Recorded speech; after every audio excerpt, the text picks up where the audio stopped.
जी।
जी, बिस्मिल्लाहिर्रहमानिर्रहीम, अस्सलाम वालेकुम।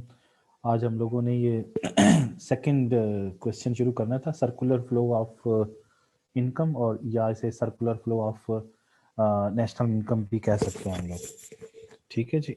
तो पिछली जो चीज़ें थी वो मैंने आप लोगों को कुछ समझाई थी कि नेशनल इनकम के हवाले से थी। तो उसमें एग्रीगेट मैक्रो इकोनॉमिक इक्विलिब्रियम बताया था और बाकी चीज़ें आप लोगों को समझाई थी। तो circular flow of national income जो है वो अब समझते हैं हम लोग, लेकिन ये मैं आपको खुद बना के समझाता हूँ।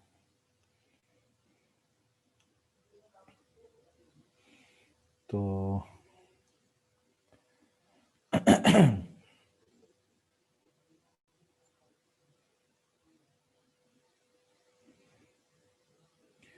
ये चीज़ें हम लोगों ने कर ली थी, इन्फ्लेशनरी डिफ्लेशनरी गैप्स वगैरह। तो अब जो टॉपिक है वो है circular flow of national income. और circular flow of national income को समझने के लिए पहले तो हमें इसको डिस्कस कर लेते हैं हम लोग टू सेक्टर इकोनॉमी में। वैसे आपकी बुक के अंदर दिया जो हुआ है वो टू सेक्टर इकोनॉमी के अंदर ही दिया हुआ है। पहले मैं वो डिस्कस कर लेता हूँ, फिर मैं इसको थ्री सेक्टर उसमें कर लूँगा और फोर सेक्टर के अंदर भी कर लेंगे उसको। तो circular flow of national income बताता क्या है? वो आपको ये बताता है कि जो फ्लो ऑफ रिसोर्सेज है, प्रोडक्ट्स है और इनकम है और रेवेन्यूज हैं among the household and firms, government and the rest of the world. ठीक है ना जी। Circular flow diagram shows the flows of resources, products, income, and revenues among households, firms, government, and the rest of the world। ये है जी circular flow of national income. A circular flow diagram shows the flows of resources, products, income, and revenues among households, firms, government and the rest of the world. तो ये चीज़ अभी समझेंगे तो फिर ही बात समझ में आएगी। तो circular flow of national income हम लोग पढ़ रहे हैं, और ये हम पढ़ रहे हैं circular flow of national income in two sector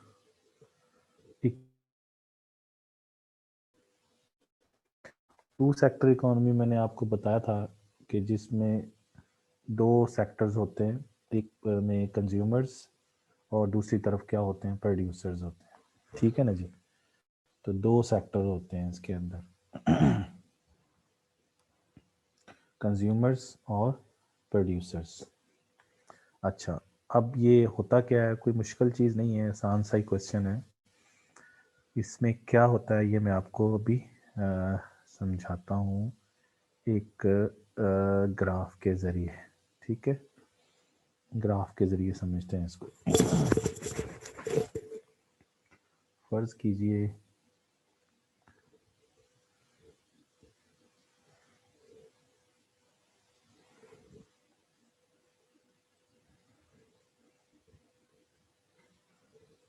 ठीक है जी, इस तरफ हैं हाउस होल्ड्स और इधर है हमारे पास फर्म्स। ये दो सेक्टर्स हैं। हाउस होल्ड्स जो हैं वो क्या करते हैं, हाउस होल्ड्स सर्विसेज प्रोवाइड करते हैं, किसकी, लैंड, लेबर, कैपिटल और एंटरप्राइज की सर्विसेज प्रोवाइड करते हैं फर्म्स को। ठीक है जी। हाउस होल्ड सेक्टर क्या करता है, हाउस होल्ड सेक्टर, ये मैं दोबारा लिख दूं अच्छा सा करके, हाउस होल्ड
हेलो जी सर। जी, आवाज़ आ रही सर? जी जी आ रही है सर। हाँ, डिस्कनेक्ट हो गया था फिर दोबारा से।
तो बता रहा था आप लोगों को कि नेशनल इनकम को 3 तरीकों से मेजर किया जाता है। एक आउटपुट मेथड है, एक इनकम मेथड है और एक एक्सपेंडिचर मेथड है। तो इस मेथड के अंदर आप क्या करते हैं, इसमें आप आउटपुट की वैल्यू निकाल लेते हैं, value of goods and services या वैल्यू ऑफ आउटपुट। और उसका तरीका ये है कि आप प्राइस को आउटपुट से मल्टीप्लाई कर देते हैं। इन मेथड में फैक्टर प्रोडक्शन की इनकम को ऐड कर लेते हैं, rent plus interest plus wage plus profit. तो ये आपके पास नेशनल इनकम आ जाती है। इसको हम नेशनल आउटपुट कह देते हैं। और इसके अंदर हम तमाम एक्सपेंडिचर्स को ऐड कर लेते हैं। तो एक्सपेंडिचर्स को जब ऐड करेंगे तो वो जाए C plus E plus G plus x minus M. तो ये आपके पास जीडीपी आ जाती है। और जीडीपी के अंदर हम क्या करते हैं, जीडीपी के अंदर हम कुछ मज़ीद चेंजेस करते हैं। तो चेंजेस करने के बाद हमारे पास क्या आ जाता है, नेशनल इनकम आ जाती है। तो उस मेथड से, मतलब इसको हम अगर फ़िलहाल जीडीपी ना कहें तो हम सिर्फ इसको कह देते हैं कि तमाम एक्सपेंडिचर्स को हम क्या कर लेते हैं, ऐड कर लेते हैं।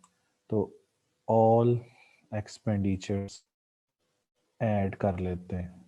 तो ये जो आ जाता है इसे नेशनल एक्सपेंडिचर कह देते हैं।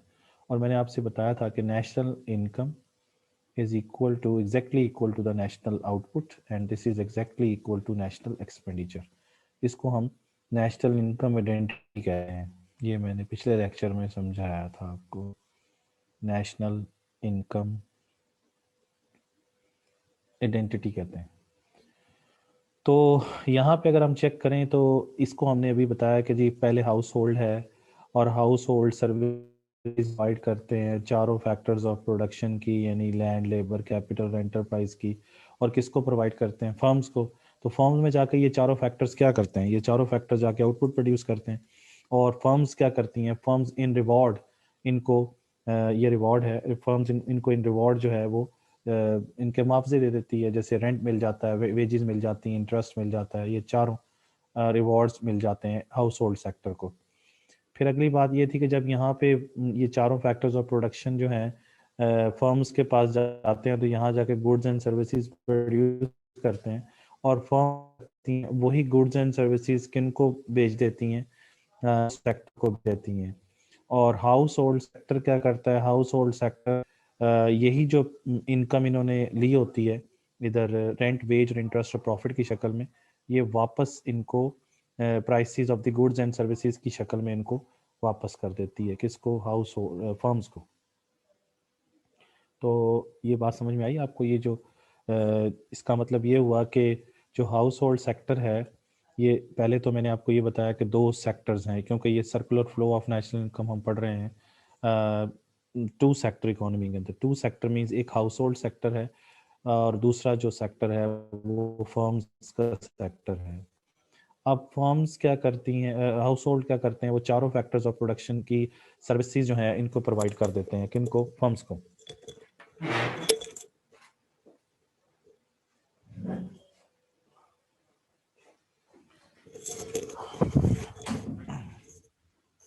और ये चारों फैक्टर्स जब वहाँ पे जाके गुड्स एंड सर्विसेज प्रोड्यूस करते हैं तो फर्म्स इनको उनका मुआवजा देती है, जो कि मैंने अभी आपको बताया कि रेंट, वेज, इंटरेस्ट और प्रॉफिट की शक्ल में इनको मिल जाता है। तो फर्म्स क्या करती हैं, गुड्स एंड सर्विसेज उन्होंने खुद बनाई, चार फैक्टर्स, इन्हीं को दोबारा बेच देती है। ये goods and services house hold sector को बेच दी। और हाउस होल्ड सेक्टर ने क्या किया, हाउस होल्ड सेक्टर ने इन्हीं गुड्स एंड सर्विसेज की प्राइसेस जो हैं वो पे कर दी किनको? फर्म्स को। ये है जी सारी स्टोरी। तो ये आपके सामने। अब इसमें से नोटिस कीजिए, तो ये चीज़ जो है, ये तो ये इनकम मेथड है, यानी ये वाली चीज़, ये इनकम मेथड है। ये इनकम है ना, नेशनल इनकम है। ये मैंने अभी बताया था, नेशनल इनकम इन चारों को ऐड करने के बाद बनती है। तो इसका मतलब ये है कि यहाँ पर कभी हमें इनकम फैक्टर्स ऑफ प्रोडक्शन की मुआवजों की शक्ल में नज़र आती है, कभी हमें गुड्स एंड सर्विसेज की शक्ल में नज़र आती है। ये आउटपुट मेथड है। और ये वाला prices of the goods and services हैं, तो ये हाउस होल्ड सेक्टर क्या करते हैं, इनको पे करते हैं, तो ये एक्सपेंडिचर बन जाता है।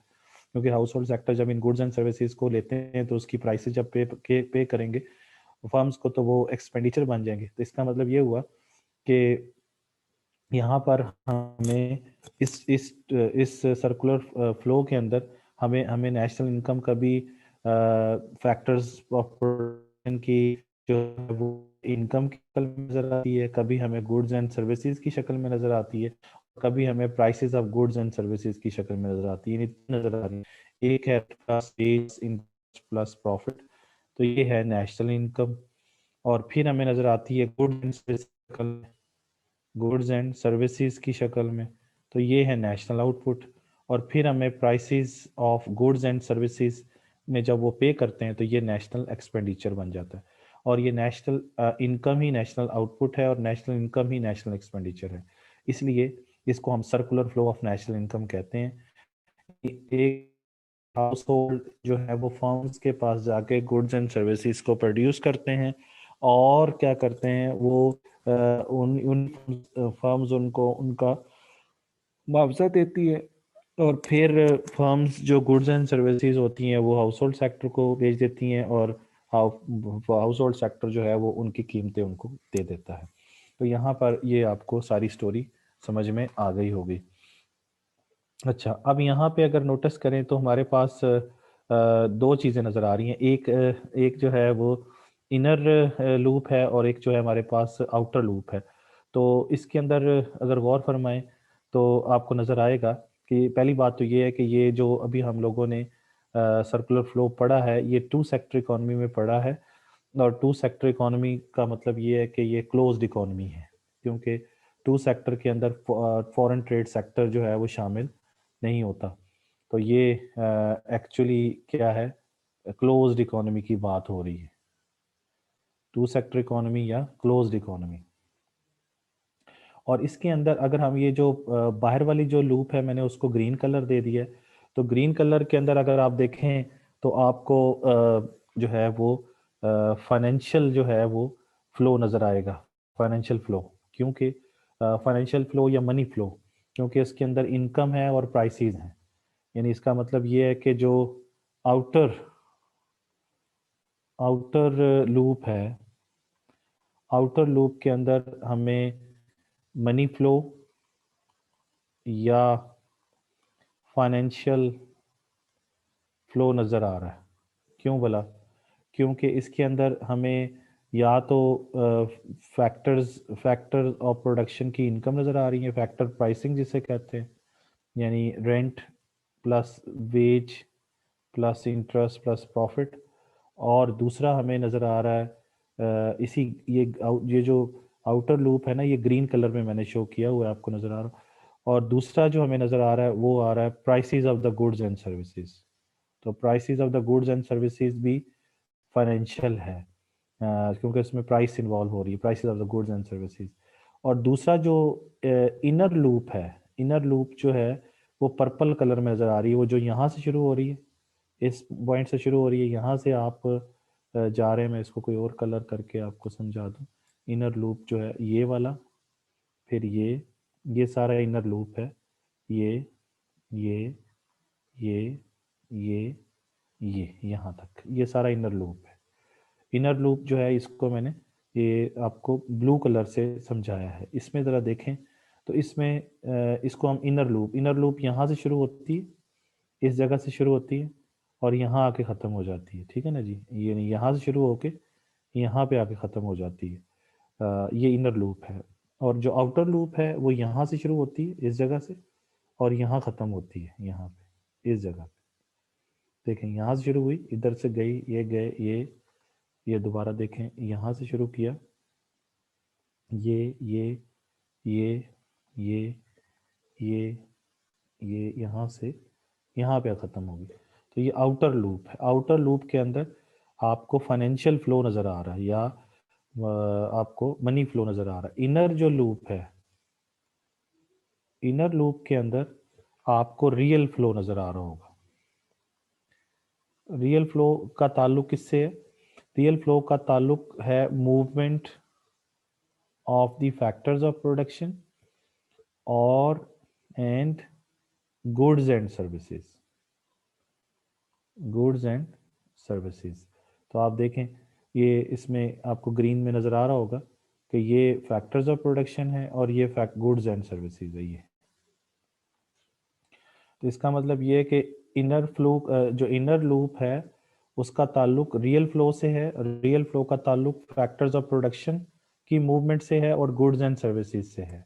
लेकिन जो दूसरी तरफ हमारे पास है वो है आउटर लूप। आउटर लूप के अंदर या तो फैक्टर्स ऑफ प्रोडक्शन के मुआवजे हैं, यानी या फैक्टर्स ऑफ प्रोडक्शन के मुआवजे, या जिनको हम फैक्टर्स की इनकम भी कहते हैं, फैक्टर इनकम भी कहते हैं, या वो हैं ये वाली चारों। और या फिर वही चारों वो खर्च कर देते हैं गुड्स एंड सर्विसेज की कीमतों के ऊपर। यही रेंट, वेज, इंटरेस्ट और प्रॉफिट वो कमाते हैं और वही गुड्स एंड सर्विसेज की कीमतों में खर्च कर देते हैं उनको खरीदते हुए। तो ये है circular flow of national income.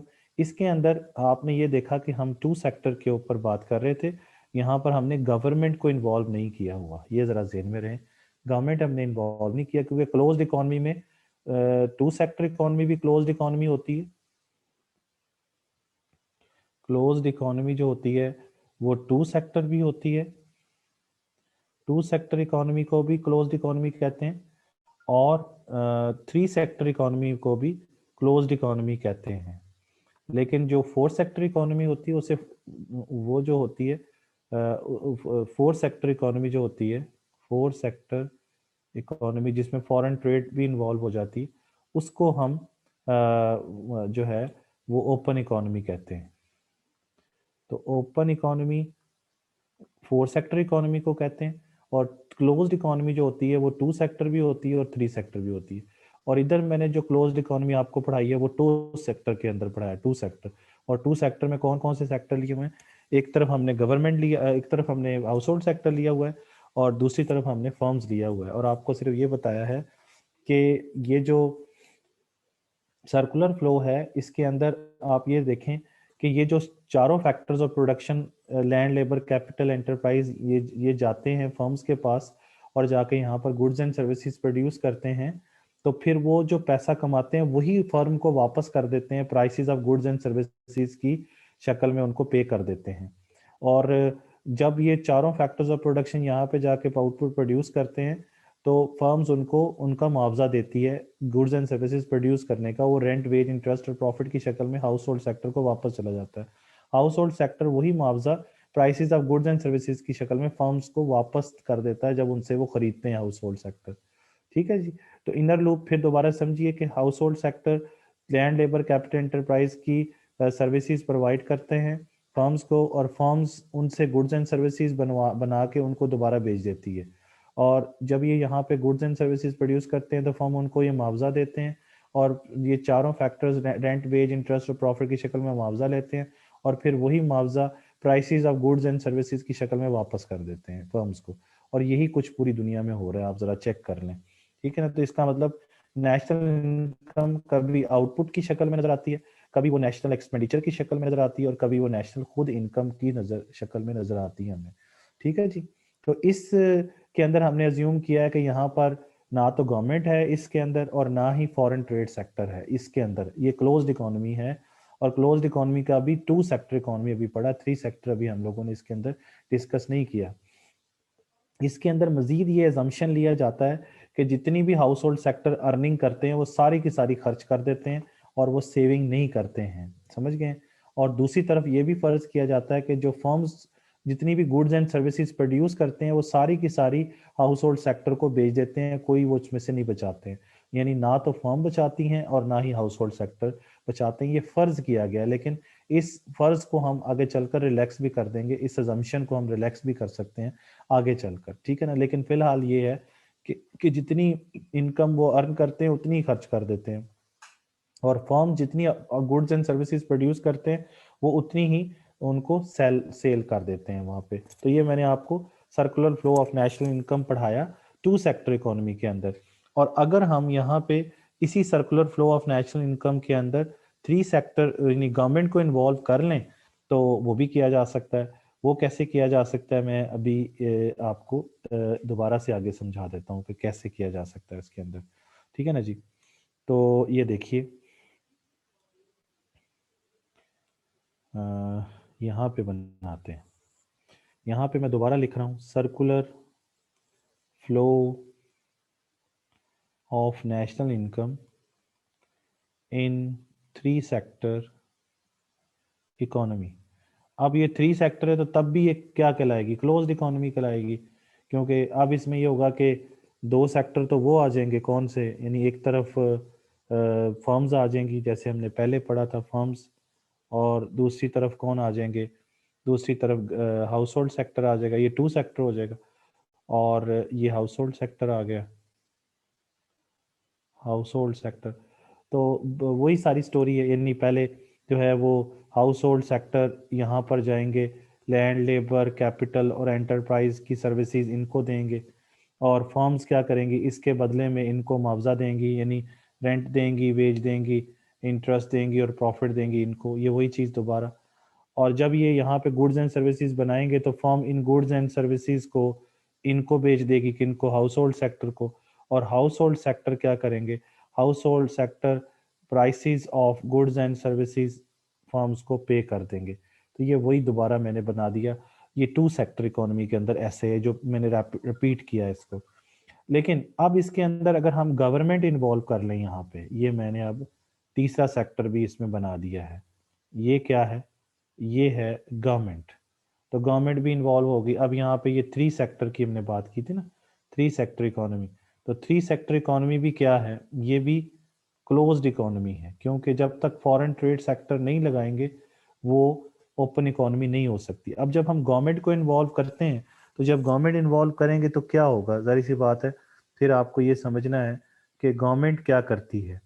जो गवर्नमेंट को जब इन्वॉल्व करेंगे तो गवर्नमेंट का ताल्लुक दोनों से है, यानी गवर्नमेंट का ताल्लुक फर्म से भी है और गवर्नमेंट का ताल्लुक जो है वो हाउस होल्ड सेक्टर से भी है। अब यहाँ पे ये देखें कि फर्म्स जो हैं वो गवर्नमेंट को क्या पे कर रही हैं, यानी फर्म्स जो हैं वो गवर्नमेंट को क्या पे करती हैं।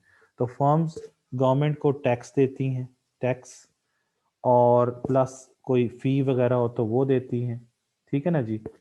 और सब्सिडी जो कि किस कौन देता है, सब्सिडी गवर्नमेंट देती है इनको। तो ये गवर्नमेंट जो है इनको सब्सिडी देती है, किनको भला, ये मैंने इस तरफ को निशान लगाया, गवर्नमेंट क्या करती है, सब्सिडी देती है। प्लस गवर्नमेंट क्या करती है, इनको पब्लिक गुड्स देती है, public goods and services provide करती है फर्म्स को। तो ये है जी गवर्नमेंट और फर्म्स का कहानी। और दूसरी तरफ आप देखें कि गवर्नमेंट क्या करती है, गवर्नमेंट इनको भी क्या पे करती देती है, गवर्नमेंट इनको भी सब्सिडी देती है, किनको बोला, हाउस होल्ड सेक्टर को सब्सिडी देती है, प्लस इनको पब्लिक गुड्स और सर्विसेज देती है, पब्लिक गुड्स एंड सर्विसेज देती है।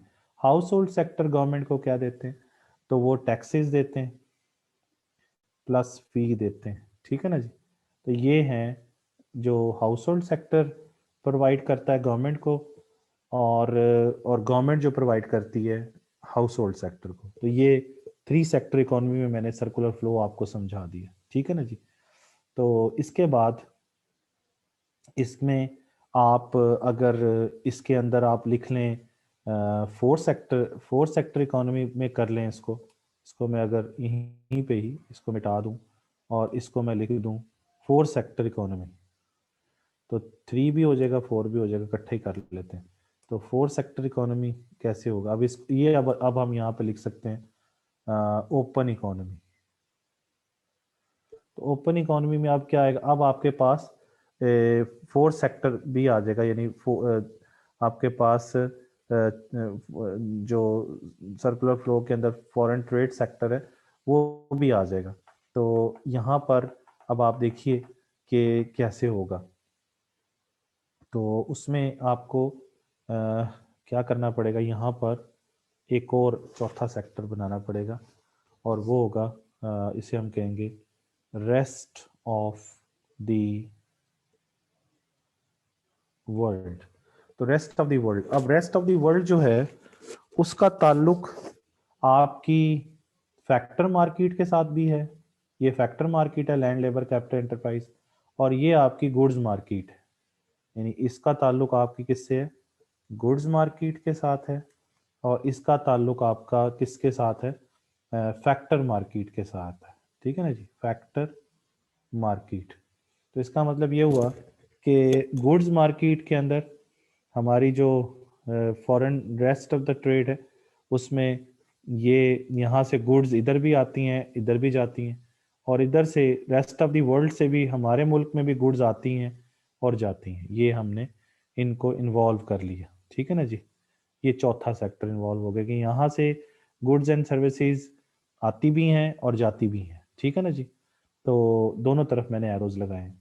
इसी तरीके से हमारी जो फैक्टर मार्केट है, यानी हमारे लैंड लेबर कैपिटल जो हैं वो इधर रेस्ट ऑफ द वर्ल्ड में आते भी हैं, और उनके भी जो हैं फैक्टर्स वो इधर आते और जाते हैं। तो ये चारों फैक्टर्स इन्वॉल्व हो गए यहाँ पे।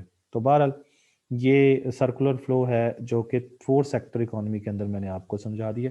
आपकी किताब के अंदर ये 2 सेक्टर दिया हुआ है, लेकिन मैंने 3 सेक्टर भी साथ समझाया है और 4 सेक्टर भी आपको समझाया है। मैं अब आपको बुक से भी दिखा दूं ताकि आपको समझ आ जाए।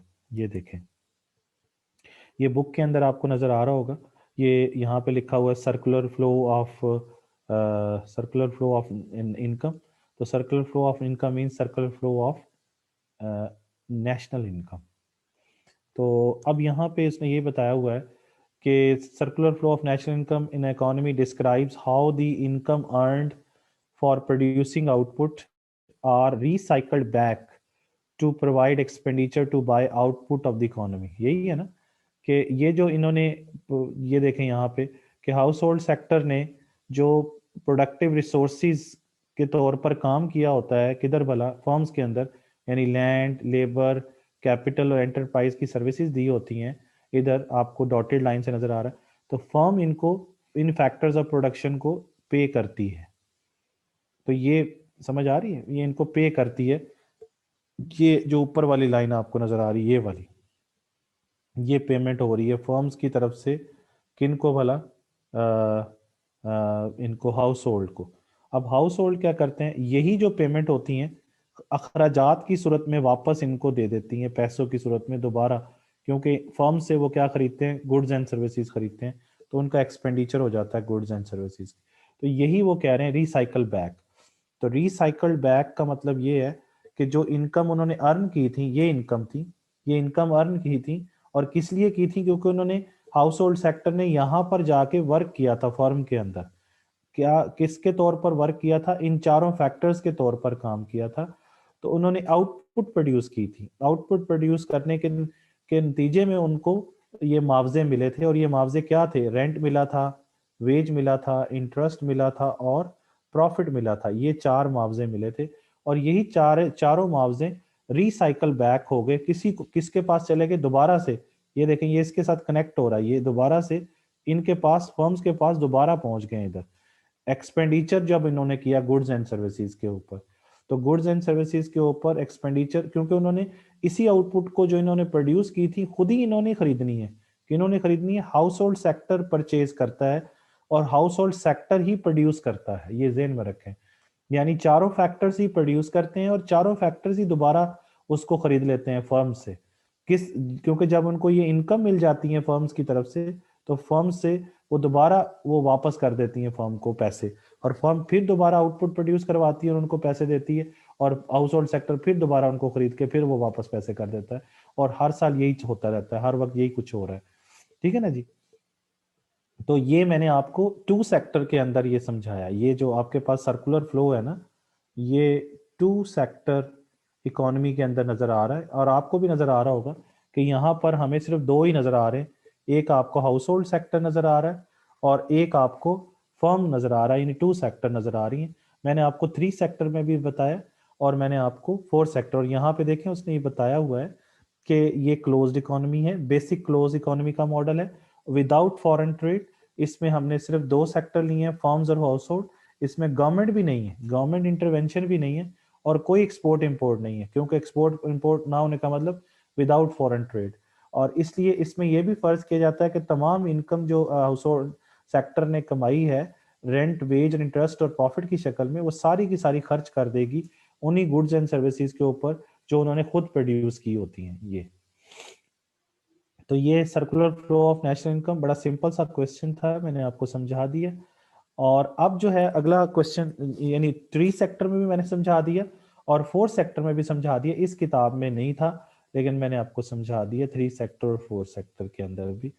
और इससे आगे हम चलें तो नेक्स्ट है कि macro economic equilibrium in circular flow. Circular flow से ही हमने ये बताना है कि मैक्रो इकोनॉमिक इक्विलिब्रियम हुआ कि नहीं। और मैंने आपको बताया था कि मैक्रो इकोनॉमिक इक्विलिब्रियम का मतलब होता है कि एग्रीगेट डिमांड एग्रीगेट सप्लाई के बराबर हो जाए। इसको हम मैक्रो इकोनॉमिक इक्विलिब्रियम कहते हैं। इसको क्या कहते हैं? मैक्रो इकोनॉमिक इक्विलिब्रियम कहते हैं। तो इसका दूसरा मतलब ये है कि आपकी जो एग्रीगेट डिमांड का ताल्लुक है एग्रीगेट एक्सपेंडिचर के साथ, और एग्रीगेट सप्लाई का ताल्लुक इससे, उसका ताल्लुक है एग्रीगेट आउटपुट के साथ। तो इसका मतलब in other words, aggregate expenditure aggregate output के बराबर हो जाए तब भी मैक्रो इकोनॉमिक इक्विलिब्रियम है, या एग्रीगेट डिमांड एग्रीगेट सप्लाई के बराबर हो जाए तब भी उसको मैक्रो इकोनॉमिक इक्विलिब्रियम कहते हैं। और यहाँ पर भी आपको यही बताया जा रहा है कि जो प्लान्ड एक्सपेंडिचर है यानी एग्रीगेट एक्सपेंडिचर यानी AE, aggregate expenditure must be equal to the income. तो इनकम का मतलब एग्रीगेट आउटपुट कह लीजिए या एग्रीगेट इनकम कह लीजिए, एक ही बात है। ठीक है, ये मैं इधर लिख के समझा देता हूँ। Aggregate expenditure is equal to aggregate income भी कह सकते हैं आप इसको। तो ये तीनों बातें एक ही हैं, ये कह लें, ये कह लें या ये कह लें। यानी एग्रीगेट डिमांड एग्रीगेट सप्लाई के इक्वल हो, या एग्रीगेट एक्सपेंडिचर एग्रीगेट आउटपुट के बराबर हो, या एग्रीगेट एक्सपेंडिचर एग्रीगेट इनकम के बराबर हो, तो इन सब को हम मैक्रो इकोनॉमिक इक्विलिब्रियम ही कहते हैं। यानी इसको उसने लिखा हुआ E is equal to Y, तो इसको कह दिया उसने ई प्लान्ड एक्सपेंडिचर, और इनकम को उसने कह दिया वाई, तो इसको वो मैक्रो इकोनॉमिक इक्विलिब्रियम कह रहा है। और ये चीज हमें कहाँ नजर आ रही है? Circular flow of national income में। क्योंकि आप जरा गौर करें तो ये जो गुड्स एंड सर्विसेज इन्होंने बेची हैं किनको भला, ये आपकी एग्रीगेट आउटपुट है और ये एग्रीगेट एक्सपेंडिचर है। Expenditure on goods and services का मतलब एग्रीगेट एक्सपेंडिचर है ना, तो ये एग्रीगेट एक्सपेंडिचर कह लीजिए या इसको एग्रीगेट आउटपुट कह लीजिए, तो ये सारा एक ही बात है, क्योंकि जितना इधर जा रहा है उतना ही उधर आ रहा है। हाउस होल्ड सेक्टर फर्म्स ने एग्रीगेट आउटपुट इनको बेची, किनको भला? हाउस होल्ड सेक्टर को बेची, और हाउस होल्ड सेक्टर ने इनकी कीमतें यानी expenditure on goods and services का मतलब है prices on goods and services, वो उनको पे कर दी। तो ये actually circular flow of national income जो है वो आपको मैक्रो इकोनॉमिक इक्विलिब्रियम शो कर रहा है, या इन अदर वर्ड्स आपको ये शो करता है कि नेशनल इनकम आइडेंटिटी। और नेशनल इनकम आइडेंटिटी क्या है कि national output is equal to national income is equal to national expenditure. ये circular flow of national income जो है, circular flow of national income shows the national income identity. ठीक है ना जी, ये मैंने आपको, और ये सर्कुलर फ्लो इसलिए कहते हैं कि एक सर्कल की तरह बन जाता है कि इधर से पैसा हाउस होल्ड से फर्म्स के पास आता है, फर्म से दोबारा हाउस होल्ड की तरफ जाता है। अच्छा आगे चलें तो इधर यहाँ पे वो बता रहे हैं कि मैक्रो इकोनॉमिक इक्विलिब्रियम फिर दोबारा से बता रहे हैं कि जिसमें ये लेवल ऑफ नेशनल इनकम वो है जिसमें कोई चेंज ना आए टाइम के साथ। तो ये भी कह सकते हैं। बहरहाल इसकी असल कंडीशन ये है कि एग्रीगेट डिमांड एग्रीगेट सप्लाई के क्या हो, बराबर हो। और यहाँ पर आप जरा नोटिस कीजिए कि यहाँ पर जो बात समझने वाली है वो ये है कि प्लान्ड एक्सपेंडिचर क्या है। तो प्लान्ड एक्सपेंडिचर क्या है, जस्ट अ मिनट।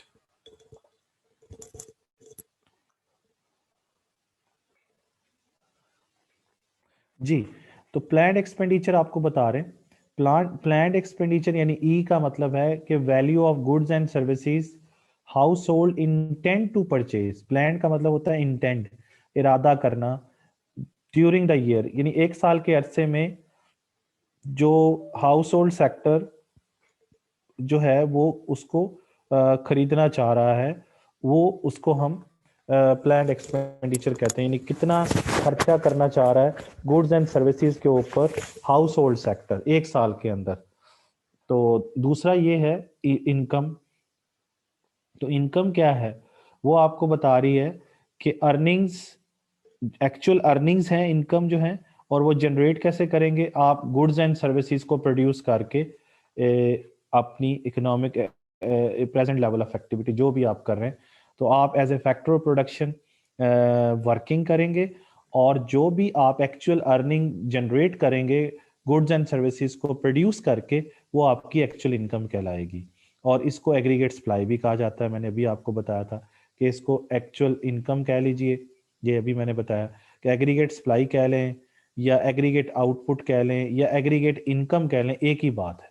और इसी तरीके से एग्रीगेट डिमांड को एग्रीगेट एक्सपेंडिचर कह लें तो एक ही बात है। ठीक है ना, ये आपने याद रखना है। तो इसको हम एग्रीगेट एक्सपेंडिचर कहते हैं, और इसको हम एग्रीगेट सप्लाई भी कहते हैं, इसको हम एग्रीगेट डिमांड भी कहते हैं, इसको हम एग्रीगेट आउटपुट भी कहते हैं, और इसको हम एग्रीगेट आउटपुट भी कहते हैं, इसको हम एग्रीगेट इनकम भी कहते हैं। ये तीनों नाम इस लाइन के हो सकते हैं। तो ये आपकी एक्चुअल अर्निंग्स हैं जो आपने कैसे जनरेट की हैं। आपने जनरेट की हैं गुड्स एंड सर्विसेज को प्रोड्यूस करके, और जो आपने जनरेट की है वो इनकम है। और जो आप इरादा करते हैं, इंटेंट का मतलब इरादा करते हैं परचेज करने का, किन को, गुड्स एंड सर्विसेज को, उनकी जो वैल्यू है गुड्स एंड सर्विसेज की, जो हाउस होल्ड सेक्टर इंटेंट कर रहा है, इरादा कर रहा है खरीदने का, उसको प्लान्ड एक्सपेंडिचर कहते हैं या एग्रीगेट डिमांड कहते हैं। समझ गए? अच्छा, आप मजीद ये समझिए कि अगर आपका जो प्लान्ड एक्सपेंडिचर है यानी ई जो है, यानी एग्रीगेट डिमांड जिसे कहते हैं, वो आपकी आउटपुट से या आपकी इनकम से ज्यादा हो, यानी planned expenditure exceeds greater than, है ना, greater the level of income. इसका मतलब ये होगा कि आपका खर्चे ज्यादा है, आप प्लान ज्यादा कर रहे हैं खर्चे का, लेकिन आपकी जो इनकम है वो आपसे कम है, आपकी एक्सपेंडिचर से कम है, या इन अदर वर्ड्स कि आपने जो कुछ प्रोड्यूस किया है वो ज्यादा है, आई एम सॉरी, जो आपने प्रोड्यूस किया है वो कम है, और जो आप खर्च करना चाहते हैं वो थोड़ा है, ज्यादा है, सॉरी। क्योंकि ई जो है वो वाई से ज्यादा है। ई ज्यादा होने का मतलब ये है कि आपका एक्सपेंडिचर ज्यादा है लेकिन आपकी इनकम थोड़ी है, या इन अदर वर्ड्स आपका जो प्रेजेंट लेवल ऑफ आउटपुट है वो थोड़ा है, इनसफिशिएंट है। और जब इनसफिशिएंट है तो इसका मतलब आउटपुट थोड़ी है आपकी, एक्सपेंडिचर जो ज़्यादा करना चाह रहे हैं। जब एक्सपेंडिचर ज़्यादा करना चाह रहे हैं तो इसका मतलब उस एक्सपेंडिचर से जो आउटपुट आनी है वो थोड़ी है। तो थोड़ी है तो फर्म को क्या करना पड़ेगा, आउटपुट को बढ़ाना पड़ेगा। उसके लिए उनको एडिशनल वर्कर्स और इक्विपमेंट्स को लगाना पड़ेगा ताकि आउटपुट में इजाफा हो। उसके नतीजे में एम्प्लॉयमेंट बढ़ेगी। एम्प्लॉयमेंट बढ़ने का मतलब है अनएम्प्लॉयमेंट कम हो जाएगी। और जब एम्प्लॉयमेंट बढ़ेगी, आउटपुट बढ़ेगी, तो आपके मुल्क की नेशनल इनकम में इजाफा हो जाएगा। कैसे इजाफा हो जाएगा वो आपके सामने मैंने अभी आपको बताया कि आपके जो एग्रीगेट एक्सपेंडिचर है वो आपकी एग्रीगेट आउटपुट से ज़्यादा है। तो जब आपकी आउटपुट, इसका मतलब थोड़ी है, एक्सपेंडिचर ज़्यादा है, तो आपको, आपकी फर्म्स को क्या करना पड़ेगा, एडिशनल आउटपुट प्रोड्यूस करनी पड़ेगी ताकि लोग एक्सपेंडिचर जो ज़्यादा करना चाह रहे हैं तो उनको ज़्यादा आउटपुट प्रोड्यूस करनी पड़ेगी। ज़्यादा आउटपुट को प्रोड्यूस करें जब करेंगे तो नेशनल इनकम में क्या होगा, इजाफा हो जाएगा। आउटपुट ज़्यादा प्रोड्यूस, और नेशनल आउटपुट ज़्यादा कैसे प्रोड्यूस होगी, एडिशनल वर्कर्स को लगाएंगे। जब एडिशनल वर्कर को लगाएंगे तो एम्प्लॉयमेंट बढ़ेगी। एम्प्लॉयमेंट बढ़ने का मतलब है अनएम्प्लॉयमेंट कम हो जाएगी। और इसी चीज को, जिसके अंदर आपके मुल्क के अंदर एग्रीगेट एक्सपेंडिचर एग्रीगेट आउटपुट से ज्यादा हो, ये आउटपुट है। या इन अदर वर्ड्स क्या है कि आपकी एग्रीगेट डिमांड जो है वो एग्रीगेट सप्लाई से ज्यादा होगी। तो इसके नतीजे में आपके मुल्क में कीमतें बढ़ जाएंगी।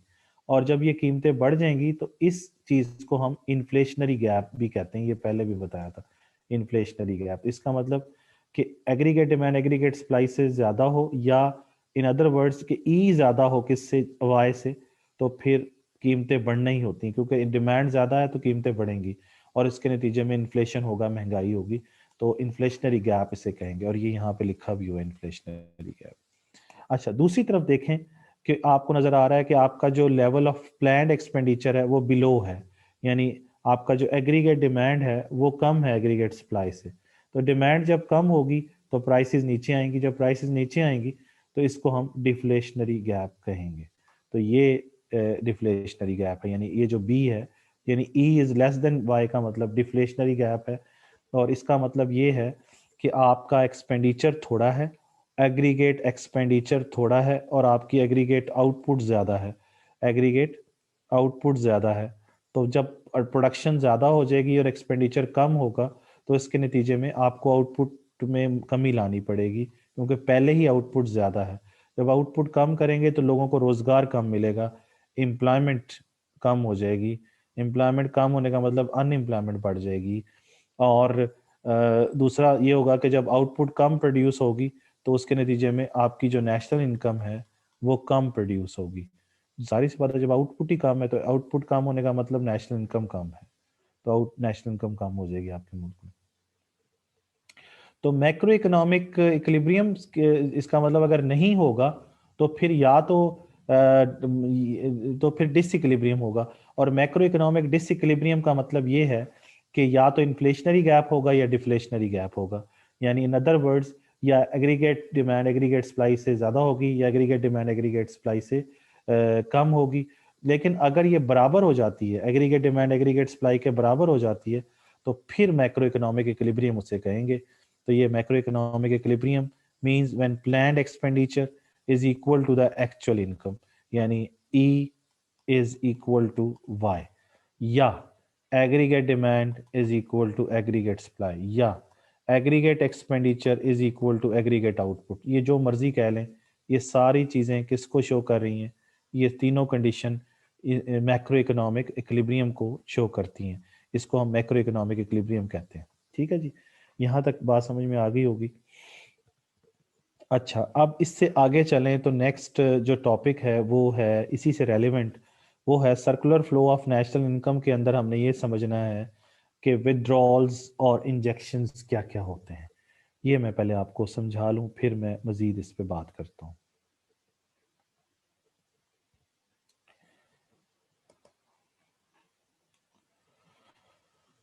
ये देखें जी, टॉपिक क्या है, विदड्रॉल्स।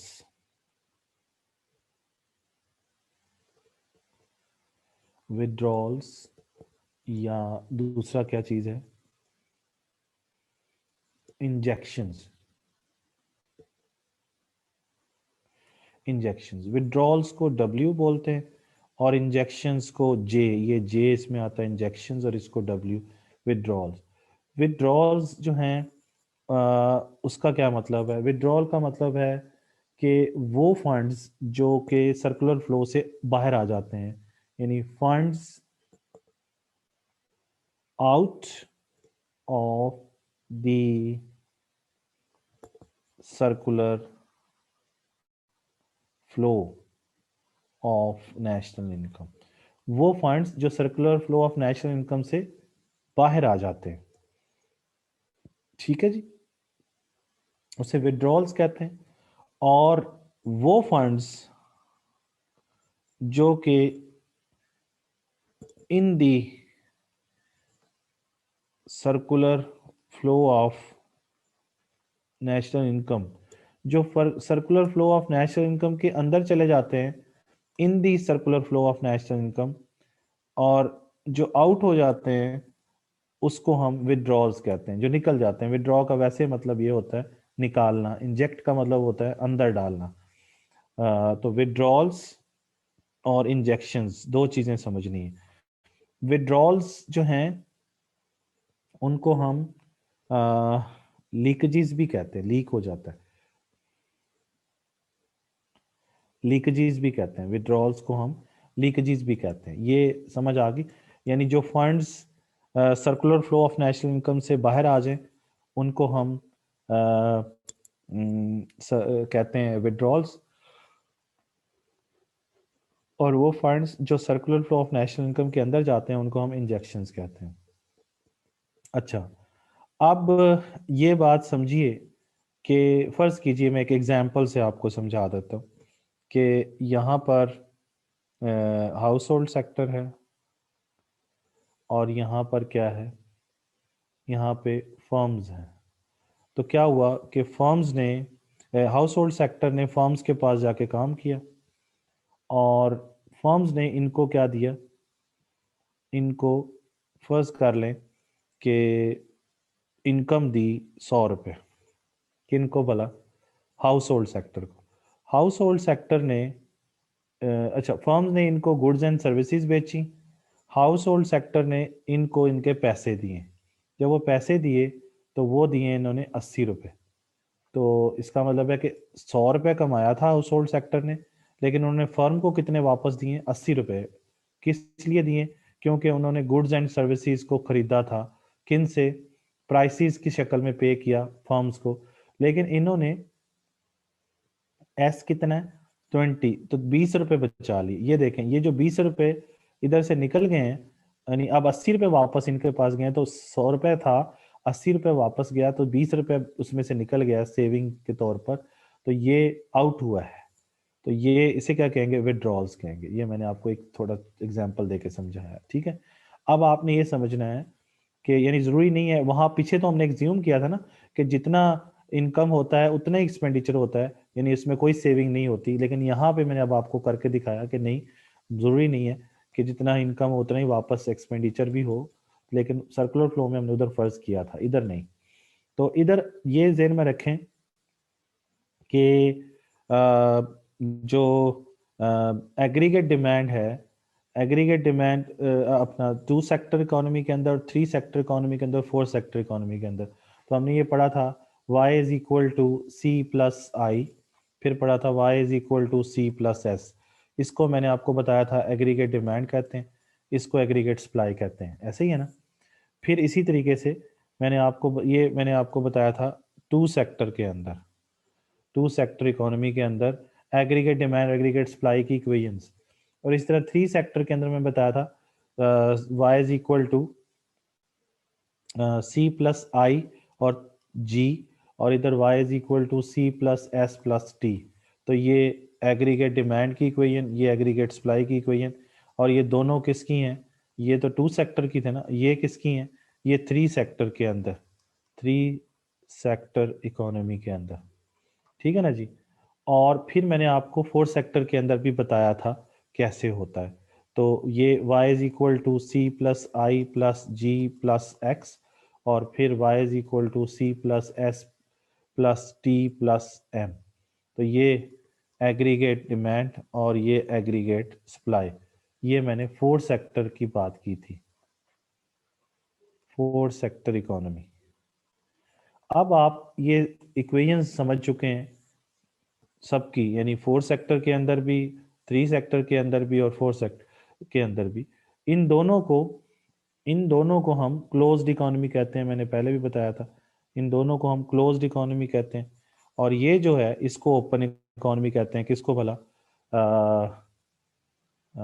4 सेक्टर। तो इसमें आप जरा नोटिस कीजिए कि जो 2 सेक्टर है, 2 सेक्टर के अंदर जो इंजेक्शंस हैं और जो विड्रॉल्स हैं वो क्या क्या हैं। 2 सेक्टर के अंदर जो इंजेक्शन है वो एक तो आई है, ये आई, और जो विड्रॉल है वो है एस मैंने अभी आपको विड्रॉल बताया भी था कि सेविंग 20 रुपए की यहाँ से निकल गई, जो निकल गई वो ये है, ये 2 सेक्टर के अंदर है। ठीक है ना जी। अच्छा, अब 3 सेक्टर के अंदर, ये मैं इधर यहाँ पे, सॉरी जस्ट अ मिनट, इसको मिटा दो यहाँ से।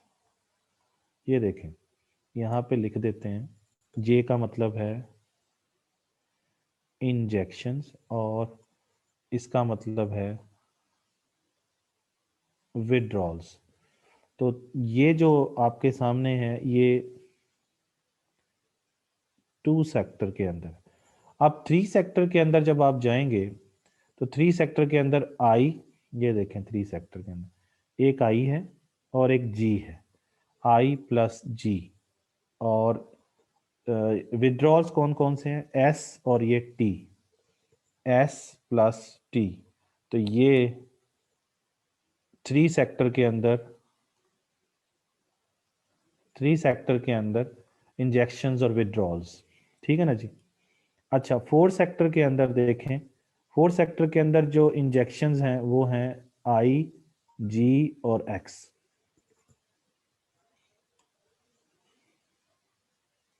आई प्लस जी प्लस एक्स, और ये है इधर, इसमें कौन कौन से हैं विड्रॉल्स, कौन कौन से? ये, तो ये है S plus T plus M, S plus T plus M. ये आपके सामने क्या है जी? ये आपके पास 4 सेक्टर आ गया। अभी मेरी बात दोबारा समझ लीजिए कि इंजेक्शंस क्या है?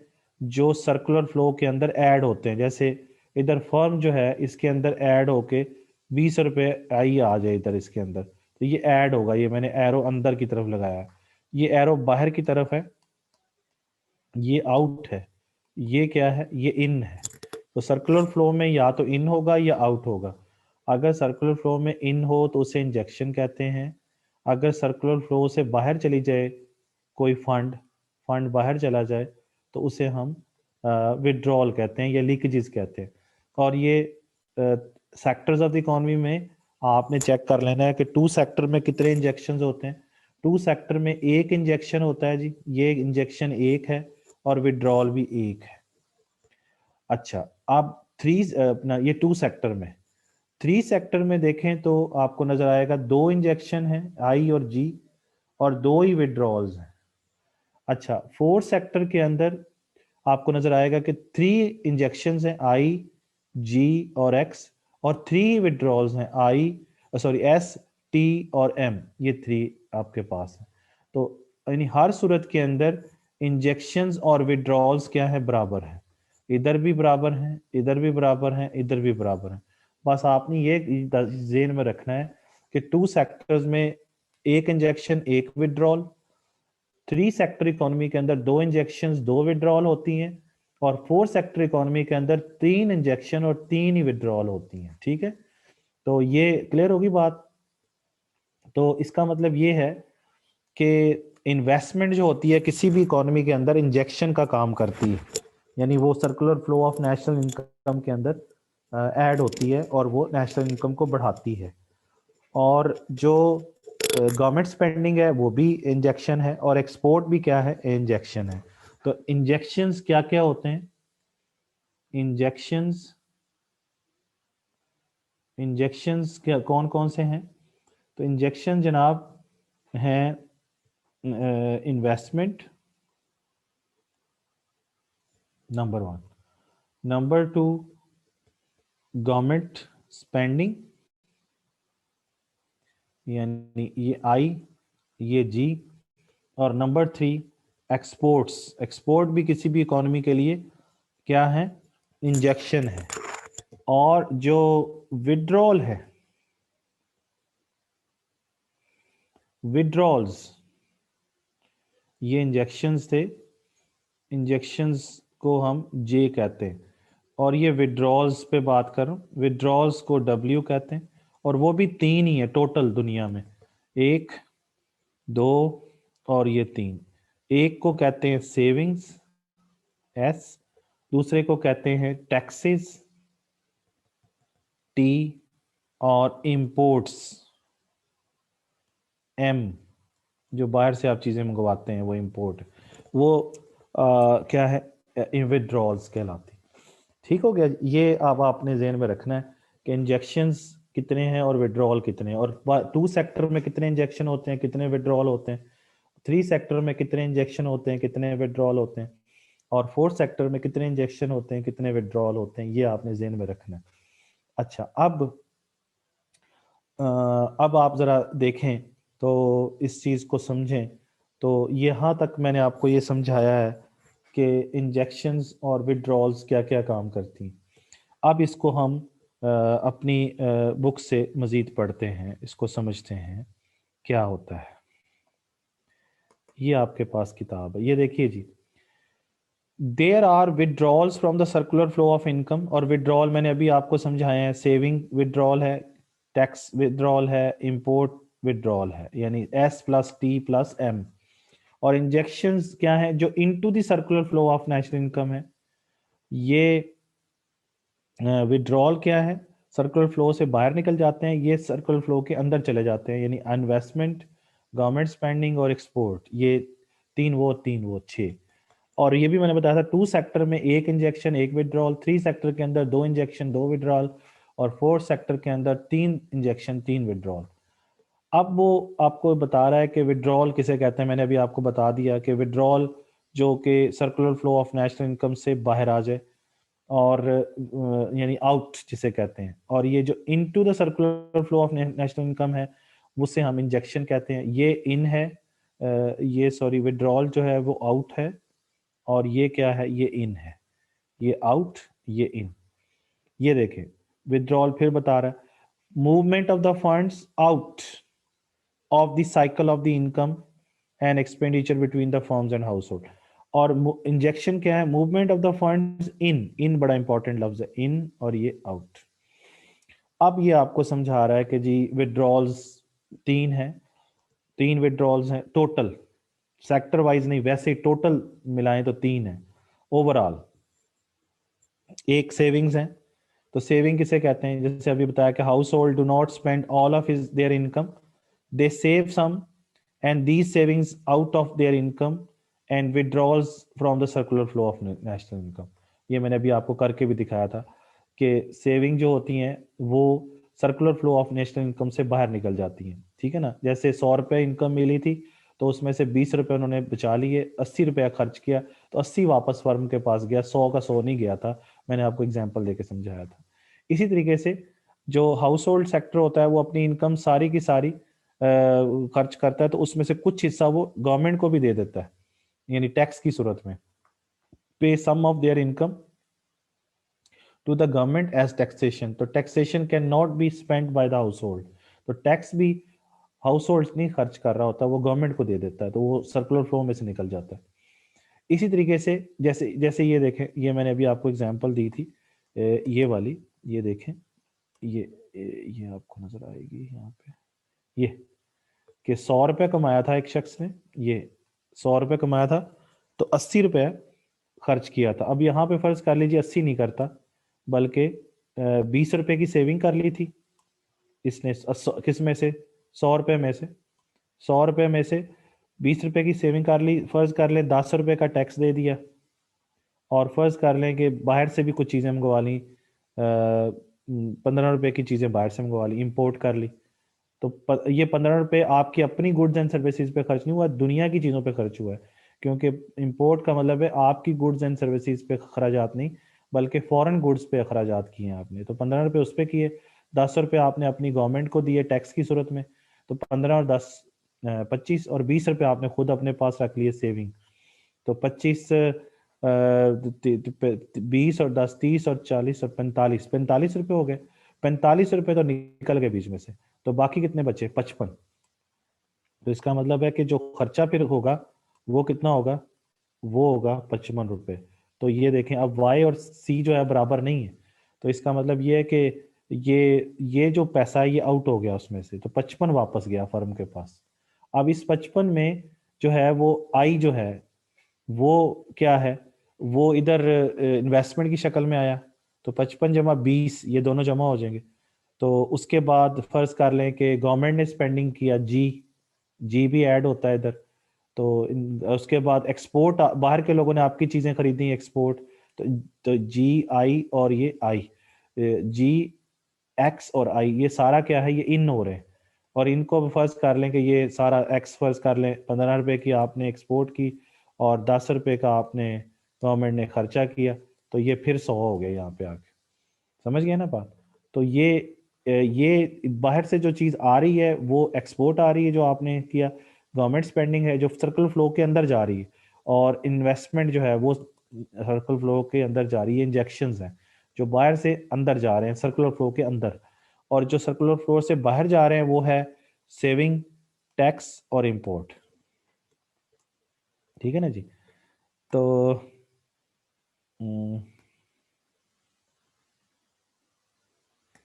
अच्छा अब दोबारा से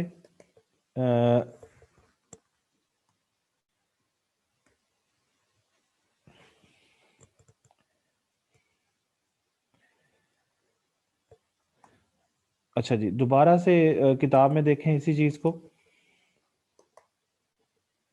तो मैंने आपको बताया कि सेविंग्स आउट हो जाएंगी, कहाँ से, circular flow of national income से बाहर निकल जाएंगी, टैक्स भी दोबारा फर्म के पास अखराजात की सूरत में नहीं जाएगा बल्कि वो गवर्नमेंट के पास चला जाएगा, इंपोर्ट भी जो है ना वो आपकी अपनी चीज़ों पे खर्च नहीं होगी, क्योंकि इंपोर्ट का मतलब ये है कि आपने इंपोर्ट एक्सपेंडिचर तो है, लेकिन ये स्पेंडिंग ऑन इंपोर्ट एक्सपेंडिचर तो है, लेकिन एक्सपेंडिचर जो हम लोगों ने किया है या हमारी फर्म्स ने किया है दूसरी कंट्रीज की उसके ऊपर चीज़ों के ऊपर, या इंपोर्ट का मतलब ये है कि payment of the import go to the firms in other countries, उन हमारे मुल्क की फर्म्स के पास नहीं जा रही, वो दूसरी फर्म की चीज़ों पे आपने खर्च किया तो उन फर्म्स की पास चले गया वो पैसा, आपकी फर्म्स के पास नहीं गया।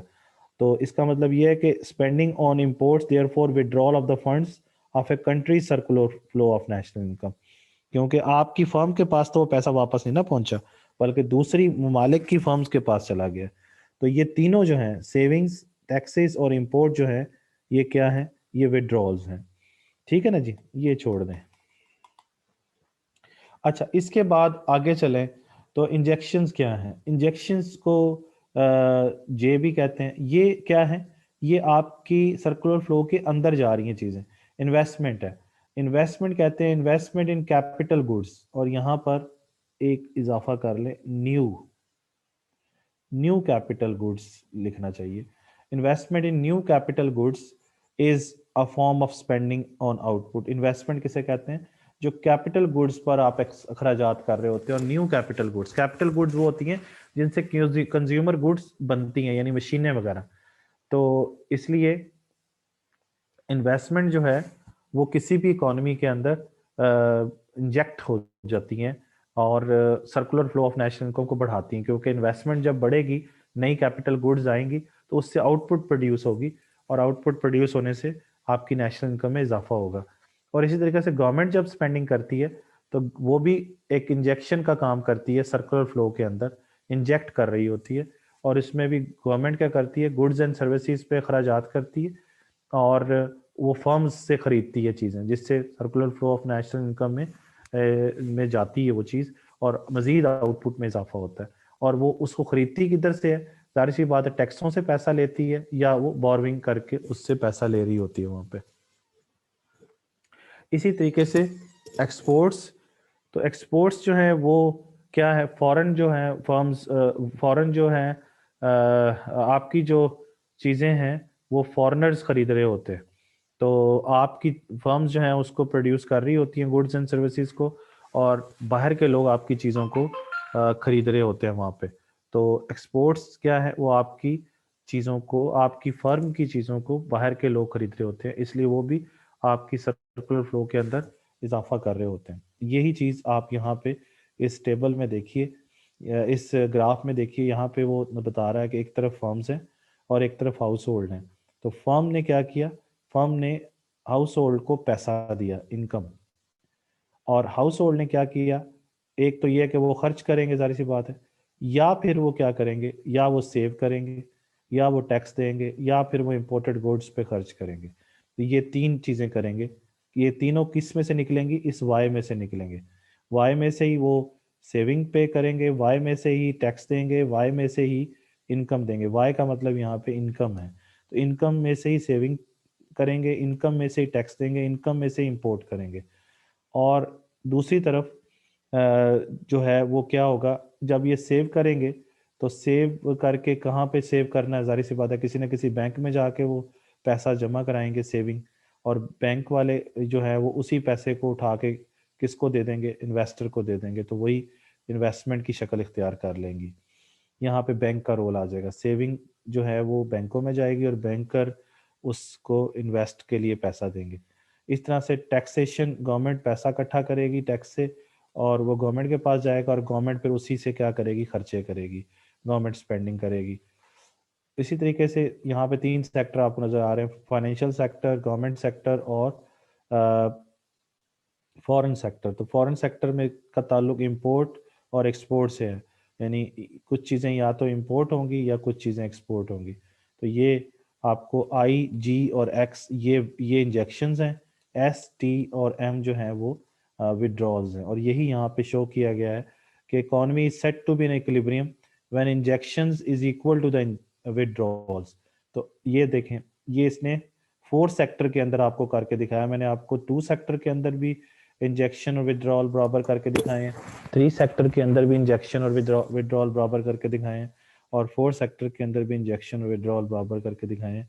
यहाँ पर ये जो इसने बराबर किया हुआ है, ये एक्चुअली 4 सेक्टर के अंदर लिखा हुआ है, दिस इज इन 4 सेक्टर, या 4 सेक्टर इकोनॉमी, या ओपन इकोनॉमी के अंदर, ओपन इकोनॉमी के अंदर आपको करके दिखाया हुआ है ये इंजेक्शंस और विड्रॉल। जी मैं आपको यहाँ पर दिखा भी देता हूँ जो मैंने अभी आपको करके दिखाया था, ये देखें,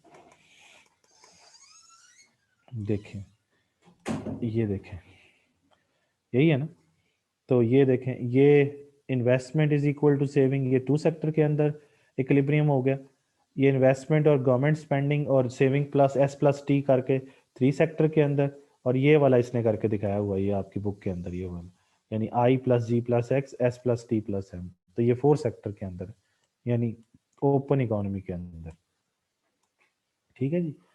तो यहाँ पे मज़ीद आगे चलें तो आपको नज़र आ रहा है कि ये I plus G plus X और is equal to S plus T plus M, तो ये इंजेक्शंस और विड्रॉल्स बराबर की हुई हैं।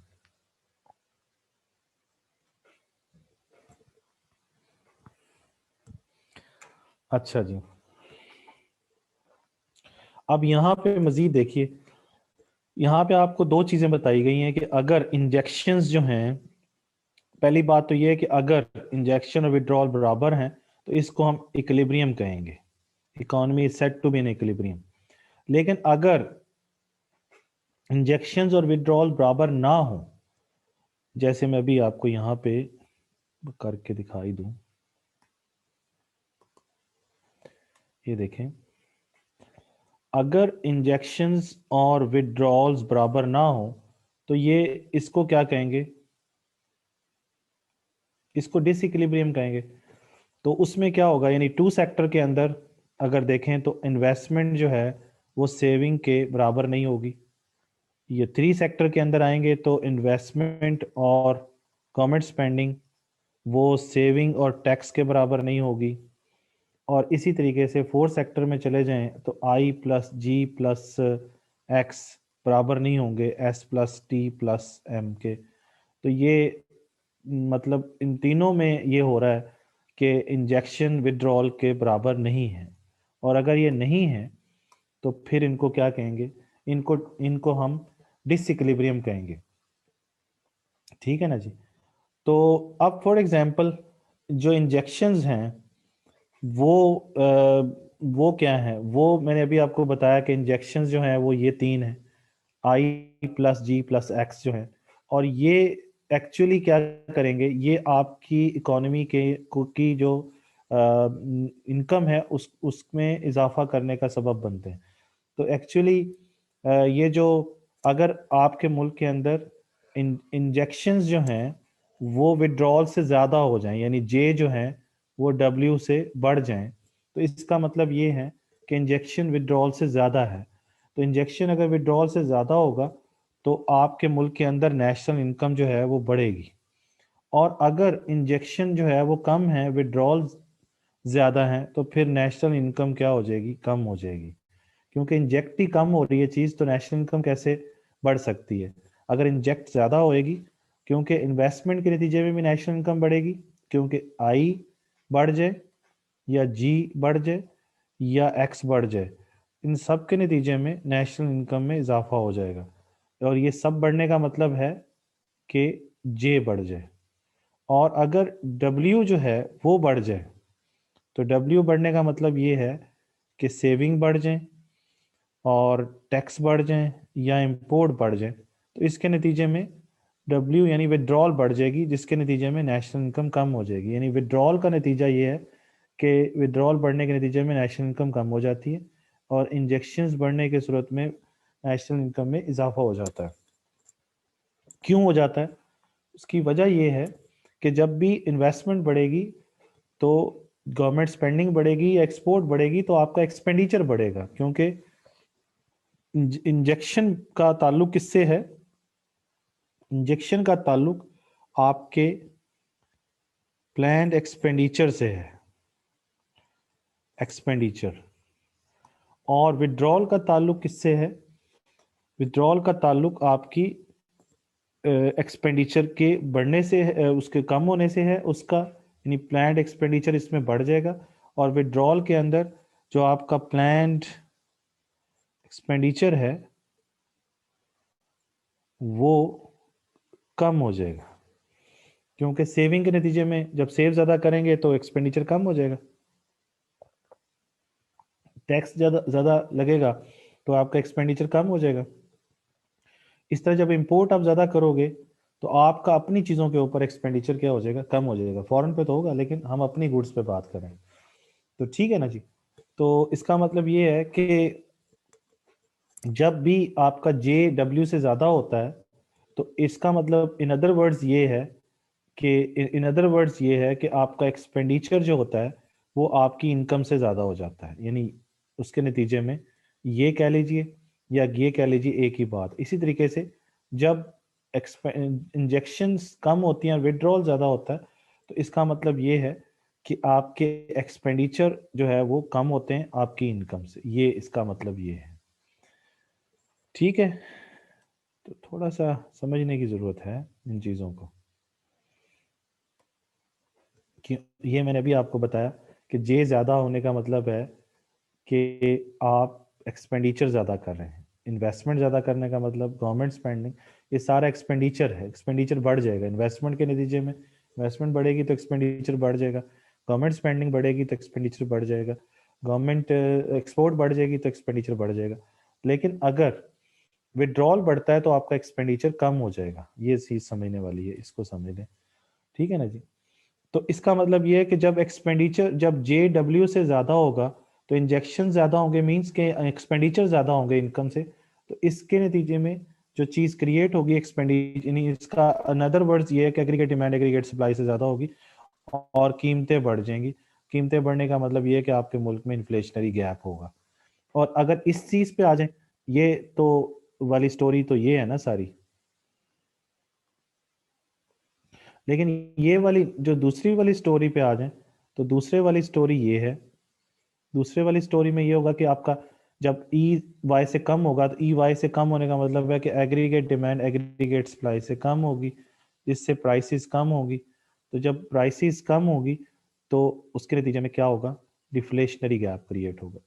तो ये कह लीजिए, ये कह लीजिए, ये कह लीजिए या ये कह लीजिए, इसका नतीजा यही है कि डिफ्लेशनरी गैप। और इसका नतीजा क्या है, इन्फ्लेशनरी गैप, कि जब भी इंजेक्शन ज़्यादा होगा मींस एक्सपेंडिचर ज़्यादा होगा, और एक्सपेंडिचर ज़्यादा होगा तो फिर इन्फ्लेशनरी गैप होगा। तो इसका मतलब ये है कि अगर इंजेक्शंस और विड्रॉल बराबर हैं तो no inflationary gap, no deflationary gap. और अगर इन्फ्लेशन इंजेक्शन और विड्रॉल्स बराबर नहीं है तो फिर इन्फ्लेशनरी और डिफ्लेशनरी गैप्स दोनों क्रिएट होंगे। ठीक हो गया जी। तो यहाँ तक कर लेते हैं, बाकी फिर कल इंशाल्लाह ताला। Thank you very much. कोई क्वेश्चन करना चाहें तो please you can ask the question. हाँ जी, क्वेश्चन आ गया कि जी एक्सक्यूज मी सर, ये क्वेश्चन है। अच्छा जी, और क्वेश्चन क्या है कि सर डिसइक्विलिब्रियम कब होती है? अभी बताया जी, डिसइक्विलिब्रियम होती है जब विद इंजेक्शंस विड्रॉल के बराबर ना हो। ये डिसइक्विलिब्रियम मैंने भी लिखा भी था यहाँ पे, याद हो गया, ये मैंने भी लिखा है यहाँ पे डिसइक्विलिब्रियम, ये लिखा भाई डिसइक्विलिब्रियम। ये डिसइक्विलिब्रियम है जब इंजेक्शन और विड्रॉल बराबर ना हो। तो ये भी ये 2 सेक्टर इकोनॉमी में है, ये 3 में है, ये 4 सेक्टर, ये तीनों सेक्टर्स में डिसइक्विलिब्रियम मैंने शो किया। और ये सारा क्या है, ये इक्विलिब्रियम है। ये क्या है, ये इक्विलिब्रियम है। इक्विलिब्रियम का मतलब बराबर है, तो बराबर है ना ये दोनों। और कोई क्वेश्चन जी? अच्छा जी, sorry sir I have to ask, कब से स्टार्ट हुई हुई है मैं क्लास, प्लीज टेल मी कितने दिन होंगी हैं? पता नहीं क्या कह रहा है भाई। इससे रेलेवेंट क्वेश्चन करो भाई, जो क्वेश्चन पढ़ाया उससे रेलेवेंट कोई क्वेश्चन है तो बताओ, वरना ऑफ करें इसको।